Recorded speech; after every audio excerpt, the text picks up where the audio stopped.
So hi! Welcome and welcome back to my YouTube channel, and for today's tutorial, ituturo ko sa inyo kung paano nga ba mag-download ng Block Blast. But first, kindly subscribe to my channel and don't forget to hit the subscribe button and the bell to notify you for my new updates. And if you want to learn more, just keep on watching and let's start. So ayan guys, for today's video, may two ways tayo kung paano nga ba mag-download ng Block Blast. So para sa mga iOS users, pwede tayong mag-download sa App Store, and para naman sa mga Android users, pwede din sa Google Play Store. So ayan guys, i-open ko yung aking Google Play Store. And then, pagka-open guys, mula dito sa pinakang homepage ng ating Google Play Store, pumunta lang tayo sa search bar or itap natin yung search. And then, dito guys sa search, itype naman natin is yung Block Blast.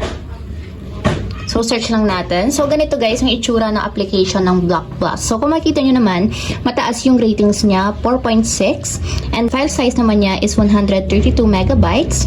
So, meron lang naman siyang 100 million downloads worldwide. So, para ma-install sa ating mobile phone, tap natin yung install and wait natin hanggang sa matapos ma-download. So, ayan guys, after ma-install, tap natin yung play para directly mapunta tayo sa pinakang application ng Block Blast. So, tap lang natin dito yung accept and i-allow lang natin yung notifications.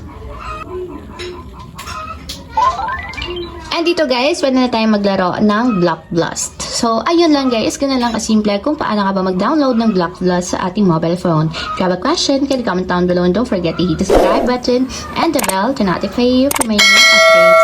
And thank you for watching!